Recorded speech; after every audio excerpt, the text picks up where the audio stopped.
முதலமைச்சர் மு.க.ஸ்டாலின் குறித்து அவதூறு கருத்துக்களை பதிவிட்ட புகார் குறித்து எலவனாசர்கோட்டை அதிமுக நிர்வாகி கைது செய்யப்பட்டதை கண்டித்து போலீசாருடன் அதிமுகவினர் வாக்குவாதத்தில் ஈடுபட்டனர். கூடுதல் விவரங்களை செய்தியாளர் ஹரிராஜ் வழங்க கேட்கலாம். ஹரிராஜ், வணக்கம். விவரங்களை சொல்லலாம்.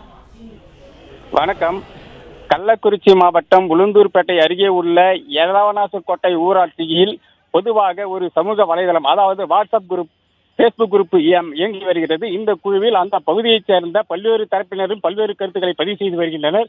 இந்த நிலையில் அந்த பகுதியில் உள்ள திமுக மற்றும் அதிமுகவில் உள்ள தொழில்நுட்ப பிரிவைச் சேர்ந்தவர்கள் அரசியல் ரீதியான கருத்துக்களை பதிவு செய்து வருவதில் அவர்களுக்குள் கடுமையான போட்டி இருந்திருக்கிறது. அதில் அதிமுக பிரமுகர் திவாகர் என்பவர் தமிழ்நாடு முதலமைச்சர் மற்றும் அதிமுக நிர்வாகிகள் தொடர்பான ஊழல் குற்றச்சாட்டுகள் குறித்த கருத்துக்களை பதிவு செய்து கடுமையாக விமர்சனம் செய்து வந்துள்ளார்.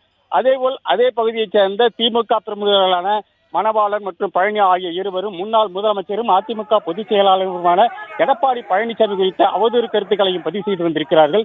இந்த நிலையில் நேற்று இரவு எலவனாசர்கோட்டை ஊராட்சி மன்ற தலைவர் திமுகவை சேர்ந்த நந்தகுமார் என்பவர் எலவனாசர்கோட்டை காவல் நிலையத்தில் தமிழ்நாடு முதலமைச்சர் குறித்து அவதூறு கருத்துக்களை பதிவு செய்தவர்கள் மீது நடவடிக்கை எடுக்க வேண்டும் என ஒரு புகார் கொடுத்திருக்கிறார். அந்த புகாரின் பேரில் அதிமுக பிரமுகர் திவாகரை எலவனாசர்கோட்டை போலீசார் இன்று காலை கைது செய்தனர். மேலும் அவர் மீது வழக்கு பதிவு செய்திருக்கிறார்கள்.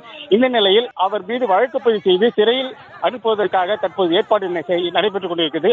இதை அறிந்த அதிமுக ஒன்றிய செயலாளர் வழக்கறிஞர் மணிராஜ், முன்னாள் ஒன்றிய குழு துணைத் தலைவர் சாய்ராமன் உட்பட சுமார் 100க்கும் மேற்பட்ட அதிமுகவினர் எலவனாசர்கோட்டை காவல் நிலையத்தில் குவிந்தனர். தனது காவல் நிலையத்தை முற்றுகையிட்டு போராட்டத்தில் ஈடுபட்டதோடு அங்கு வந்திருந்த உளுந்தூர்பேட்டை டிஎஸ்பி மகேஷ் அவர்களை முற்றுகையிட்டு கடுமையான வாக்குவாதத்தில் ஈடுபட்டு வந்தனர்.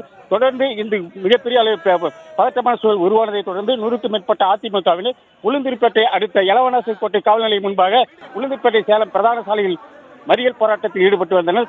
அப்போது போலீசாருக்கும் அவர்களுக்கும் கடுமையான வாக்குவாதம் ஏற்பட்ட நிலையில் அதிமுகவினரை போலீசார் கைது செய்து தற்போது தனியார் திருமண மண்டபத்தில் அடைத்து வைத்துள்ளனர். தகவல்களுக்கு நன்றி ஹரிராஜன்.